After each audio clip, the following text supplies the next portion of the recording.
കേരളത്തിൽ ഭരണവിരുദ്ധ വികാരത്തിന്റെ കാരണങ്ങൾ പഠിക്കാൻ പോകുകയാണത്രേ CPM. ഇത്രയും വലിയൊരു കോമഡി അടുത്ത കാലത്തൊന്നും ആരും കേട്ടിരിക്കില്ല.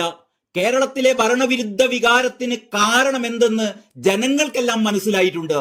അതുകൊണ്ടാണ് അവർ 19 സീറ്റിലും സഖാക്കളെ തോൽപ്പിച്ചു വിട്ടത്. ഒരു സീറ്റിൽ തോൽപ്പിക്കാൻ നോക്കിയിട്ടും കോൺഗ്രസുകാർ അതിന് സമ്മതിച്ചില്ല. ആലത്തൂരിൽ കോൺഗ്രസുകാർക്ക് രമ്യ ഹരിദാസിനെ തോൽപ്പിക്കണമായിരുന്നു. അതിനുവേണ്ടി അവർ സഖാവ് കെ രാധാകൃഷ്ണന് വോട്ട് മറിച്ചു. ഇതൊക്കെയും ഇവിടെ അങ്ങാടിപ്പാട്ടാണ്. പക്ഷെ CPMകാർക്ക് ഇപ്പോഴും മനസ്സിലായിട്ടില്ല എന്താണ് ഭരണവിരുദ്ധ വികാരമെന്ന്. 3 ദിവസമായി ചേരുന്ന CPM കേന്ദ്ര കമ്മിറ്റിയുടേതാണ് ഈ വണ്ടൻ തീരുമാനം. ഭരണവിരുദ്ധ വികാരം ഉൾപ്പെടെ തിരഞ്ഞെടുപ്പിലെ തിരിച്ചടിക്കിടയാക്കിയ വിഷയങ്ങൾ കേന്ദ്ര കമ്മിറ്റി നേരിട്ട് വിലയിരുത്തുമത്രേ.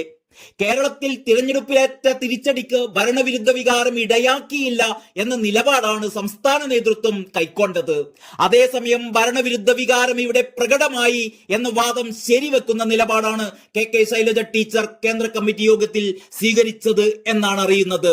KK ശൈലജയുടെ നിലപാട് പല കേന്ദ്ര നേതാക്കളും ശരിവെച്ചതോടെയാണ് ഇതിനുള്ള കാരണം പഠിക്കാനെങ്കിലും ഒടുവിൽ തീരുമാനമായത്. കേന്ദ്ര സർക്കാർ സൃഷ്ടിച്ച സാമ്പത്തിക പ്രതിസന്ധി മാത്രമാണ് കേരളത്തിൽ ഭരണവിരുദ്ധ വികാരത്തിന് ഇടയാക്കിയത് എന്ന വാദത്തോട് പല കേന്ദ്ര നേതാക്കളും യോജിച്ചില്ല.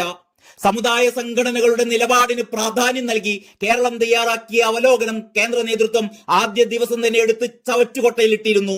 തിരുത്തലിനായി സംസ്ഥാനത്ത് ചേരുന്ന നേതൃയോഗങ്ങളിൽ കേന്ദ്ര നേതാക്കളും പങ്കെടുക്കുന്നുണ്ട്. തിരുത്തലിന് വേണ്ട മാർഗനിർദ്ദേശം കേന്ദ്ര നേതൃത്വം തയ്യാറാക്കി നൽകും എന്നാണ് സൂചന. ദേശീയ തലത്തിൽ കോൺഗ്രസുമായി ചേർന്നു നിന്നത് കേരളത്തിൽ പാർട്ടിയെ ബാധിച്ചു എന്ന വാദം സംസ്ഥാന ഘടകം ഉയർത്തി നോക്കിയെങ്കിലും ഇതിന് അംഗീകാരം കിട്ടിയില്ല. കോൺഗ്രസുമായുള്ള കൂട്ടുകെട്ടിനെ ബംഗാൾ ഘടകം ചർച്ചയിൽ ശക്തമായി ന്യായീകരിക്കുകയാണ് ചെയ്തത്. എന്തായാലും പഴയതുപോലെ സംസ്ഥാന ഘടകം പറയുന്നതെല്ലാം അതേപടി അംഗീകരിച്ചു പോകില്ല എന്ന സന്ദേശമാണ് കേന്ദ്ര തലത്തിൽ നടന്ന ചർച്ചകൾ നൽകുന്ന സൂചന. പക്ഷെ അവർക്ക് ശക്തമായ നിലപാടെടുക്കാനും ധൈര്യമില്ല. പിണറായിയെ മാറ്റണമെന്നുവരെ ഇവിടെ വിവിധ ജില്ലാ കമ്മിറ്റികൾ ആവശ്യപ്പെട്ട് കഴിഞ്ഞിരിക്കുകയാണ്. അത്രക്കും പിണറായിയുടെ ഭരണം ജനങ്ങൾ വെറുത്തു കഴിഞ്ഞു. അത് അംഗീകരിച്ച് ഒരു നേതൃമാറ്റത്തിനുള്ള നീക്കം കേന്ദ്ര കമ്മിറ്റിയുടെ ഭാഗത്തു നിന്നുണ്ടായാൽ കേരളവും കേരളത്തിലെ പാർട്ടിയും രക്ഷപ്പെടും.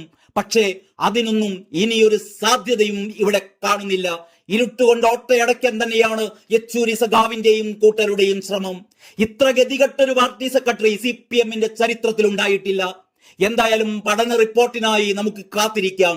തീവ്രത കുറഞ്ഞ കാരണങ്ങളാണ് എന്ന് കണ്ടെത്തട്ടെ എന്നും ആശംസിക്കാം. അതാണല്ലോ അതിന്റെ ഒരിത്.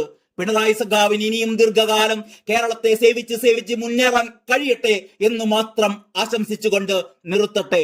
നന്ദി, നമസ്കാരം.